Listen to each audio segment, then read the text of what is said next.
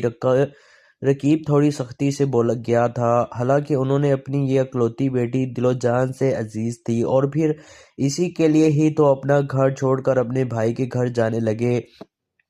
فاطمہ کے بہترین مستقبل کے لیے ہی تو وہ فکر مند تھی. نہ مجھے سمجھ میں نہیں آ رہا کہ میں ماموں کے گھر جا کیوں نہیں رہی. حالانکہ حل نکلتے ہی رہ گیا. اس کی اپنی سوچ کے مطابق ہی یہ بات کی تھی، جس پر رقیب سر پکڑ کر بیٹھ گئی. تم اپنا اتنا ہی دماغ خرچ کرو جتنا تمہارے پاس ہے.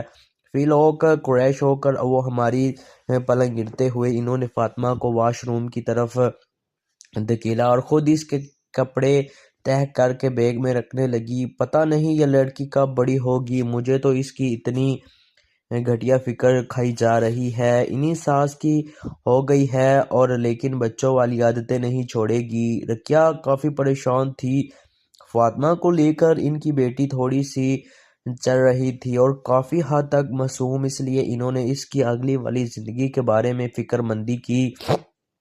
اور اصغر اور فیصل 3 بھائی تھے، کافی اچھے کھاتے پیتے خاندان تھا ان کا. اکرم صاحب بڑے تھے جبکہ اصغر بہت چھوٹے تھے. ان کے بغیر بعد فیصل تھا. تینوں بھائیوں کو آپس میں بہت پیار تھا. ان دونوں اکرام صاحب کی شادی اپنی کزن مندی سے ہوئی. دونوں کو اللہ نے ایک خوبصورت بیٹا سے نوازا. خاندان بھر میں ان دونوں کے سلوک کی کافی چرچا تھی.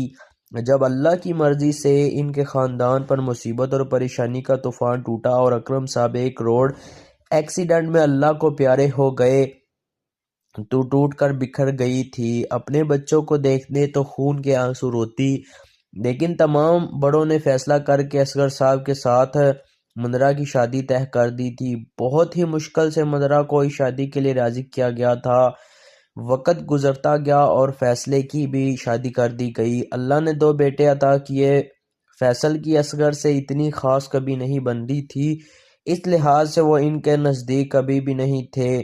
منرا اور اصغر کی اپنی کوئی اولاد نہیں تھی سوائے امتیاز کے.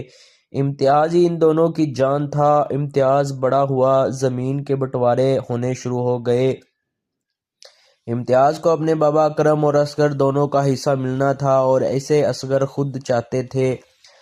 فیصل کے دونوں بیٹے مجیب اور مطیب کو یہ تو برداشت نہیں تھا کہ امتیاز ان سے برتری لے جائے، اسی لیے ان سب میں اختلافات بڑھتے گئے. حالانکہ اصغر یہ کبھی نہیں چاہتے تھے. امتیاز کی شادی اپنی کلاس فیلو رقیبہ سے ہوئی تھی تو اللہ نے 10 سال کے بعد ایک چھوٹی سی گڑیا انہیں دی. فاطمہ بڑی ہوئی تو مجیب صاحب جن کا ایک بیٹا تھا انہوں نے ثاقب کے لیے فاطمہ کا رشتہ مانگا شروع کر دیا تھا. حالانکہ رقیب میٹرک کے بعد تعلیم حاصل نہیں کر پایا تھا اور امتیاز صاحب سے اپنی بیٹی کے قابل نہیں سمجھتے تھے.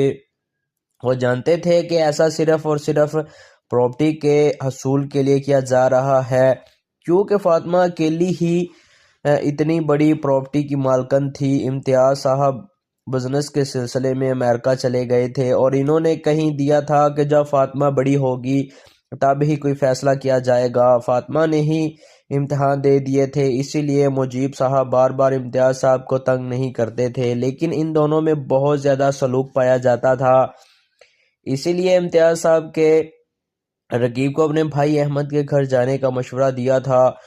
بہت ہی اچھا سلوک کیا جاتا تھا لیکن وہ اس کے لیے بالکل بھی راضی نہیں تھی. یاروں نے میرے واسطہ کیا کچھ نہیں کیا، 100 بار شکر شکر شکر. تم جیسے دوستوں کا شکریہ، یہ دل تمہارے پیار کا مارا ہے. دوستوں، دنیا میں 2 طرح کے رشتے ہوتے ہیں، ایک خونی اور دوسرا غازی. خونی رشتہ ٹوٹ نہیں سکتے اور کاغذی رشتے ٹوٹ جاتے ہیں، جڑ نہیں سکتے. لیکن ایک رشتہ ایسا بھی ہوتا ہے جو نہ تو خونی ہوتا ہے اور نہ ہی کاغذی. یہ بھی لوست رشتہ کبھی ٹوٹ بھی نہیں جاتا تو پھر جڑ جاتا ہے اور وہ ہوتا ہے دوستی کا رشتہ.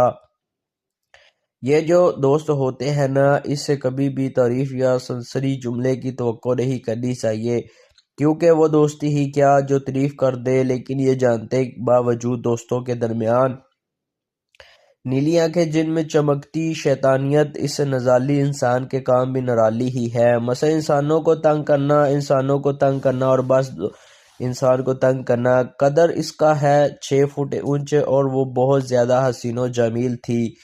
لیکن ایسا کیا ہوا تھا ماما، آپ کو پتہ ہے نا، وہ کتنی گندگی نظروں سے مجھے دیکھتا ہے۔ مجھے کیا، مہک تو بچی ہے اور وہ اسے نہیں چھوڑتا۔ ماما، اس نے میرا ہاتھ پکڑ لیا، میں اس کا کیا کرتی؟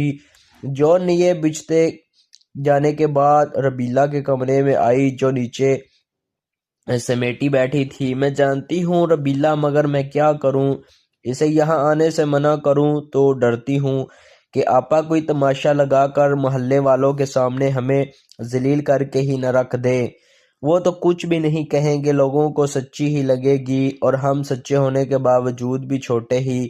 تم اپنے لیے کچھ ایسا نہ کرو، انہیں خود تو کچھ کھانے کی ہوش نہیں ہوتی، ان کے لیے کھانا کھاؤ، نماز پڑھو۔ جوہر یہ کہنے پر ربیلا سربلاتی فوری اٹھ گئی۔ ربیلا کو کچھ باکس خریدنی چاہیے، اسی لیے وہ صبان کو انتظار کرنے کا کہہ کر بگ شو میں چلی گئی۔ ابھی وہ باکس دیکھ ہی رہی تھی جب کوئی اس کے ساتھ ٹکرایا۔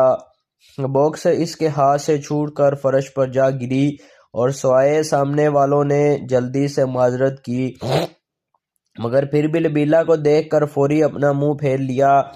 ادھر دوسری طرف امتیاز اور صلہ بہت زیادہ گفتگو کارے ہوتے ہیں اور وہ کہتا ہے کہ شمائلہ کی حرکتیں آپ نے دیکھی ہیں بھائی جان، اور وہ کہتا ہے کیا ہوا؟ اسی دوران وہ اپنا موبائل نکالتا ہے اور اس کو شمائلہ کی ٹک ٹاک جو وہ بناتی ہے وہ دکھانے لگ جاتا ہے اور کہتا ہے اس کے کام چیک کرو۔ اس پر اس کا بھائی کافی زیادہ مسکراتا ہے اور کہتا ہے کہ میں نے سوچا بھی نہیں تھا کہ یہ اس قدر آگے بڑھ جائے گی، لیکن ہمیں تو اس کو سمجھانا چاہیے بھائی۔ دکان میں اس جیسی بہت سی باکس ہوں گی لیکن اس جیسا نہیں، تو ہم کیا کر سکتے ہیں؟ لیکن وہ بھی اس روز وہ لانچ میں ٹی وی دیکھتے ہوئے شام کی چائے پی رہا تھا جب اس نے ربیحہ کو سمرا سے کہتے ہوئے سنا، تمہارے فون ہے، جا کر بات کر لو اپنے مجنوں سے۔ وہ ٹی وی دیکھتے ہوئے چونکا تھا، مجھے نہیں کرنی اس ذلیل انسان سے بات، خود ہی منہ توڑ آئیں اس کا۔ سمرا اذیت حد پریشان اور ناراض دکھائی دے رہی تھی۔ رتبہ نے آوازان کی بات موجودگی کو دھیان میں رکھتے ہوئے اپنا لہجہ خاصا دھمکا رکھا تھا۔ خامن سمرو وہ بہت عرصہ کر رہا تھا، لیکن دو بہتر ہیں اور اسے باز آنے والے نہیں ہیں۔ کون ہے وہ؟ بات اس کی سماعتوں تک پہنچ گئی تھی، تبھی اس نے بارعیب لہجے میں پوچھا تھا۔ سمرا اور رتبہ اس کے یہ تربت دیکھ کر خاموش رہ گئے تھے۔ وہ ایک گہری سنجیدہ نظریں ان دونوں کے چہرے پر ڈالنے کے بعد فون سننے کے لیے اٹھ گیا تھا، مگر تب تک دوسری طرف سے کال کٹ ہو چکی تھی۔ اسی نے رسوئی اٹھا کر ریک پر ڈالا اور چند منٹ تک دوبارہ کال آنے کا ویٹ کرنا رکھا، مگر کال نہیں آئی تو وہ واپس ان دونوں کے رقیب چلی گئی۔ لیکن وقت تھا جب اچانک سے اوزان کی محبت نے اس کے دل میں ترتیب لی تھی، اسی مطابق خبردار ہو گئی تھی۔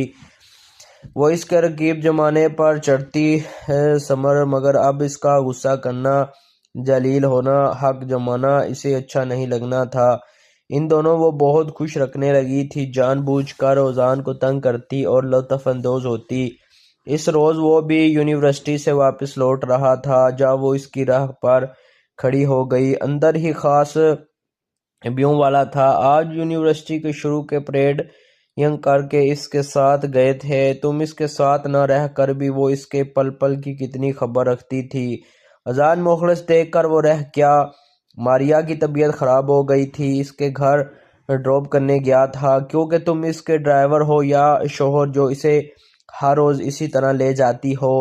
ادھر دوسری طرف مناحل اور وہ ہاسپٹل میں پڑی ہوتی ہے، اسی دوران اس کی ممانی جان اسے ملنے کے لیے آتی ہے اور وہ اسے کہتی ہے کہ تم خیریت سے ہو، اور وہ کہتی ہے جی ابھی میری طبیعت کافی زیادہ ٹھیک ہے، اور وہ کہتی ہے کہ جیسے تم بیمار ہو گئی میں تو بہت زیادہ پریشان ہو گئی۔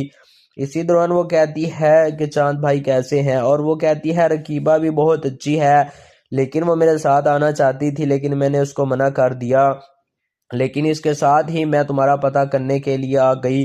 اس پر وہ کہتی ہے میں ٹھیک ہوں مومانی جان، لیکن ماموں کا کیا حال ہے؟ اور وہ کہتی ہے کہ ماموں جان آپ کے استنبول گئے ہوئے ہیں کیونکہ کاروبار کے سلسلے میں کچھ ایسی چیزیں خریدنا چاہتے ہیں جو کہ مارکیٹ میں وہ بیچتے ہیں۔ آپ کو تو پتہ ہے کہ آج کل کام ان کا کچھ خاص نہیں چل رہا۔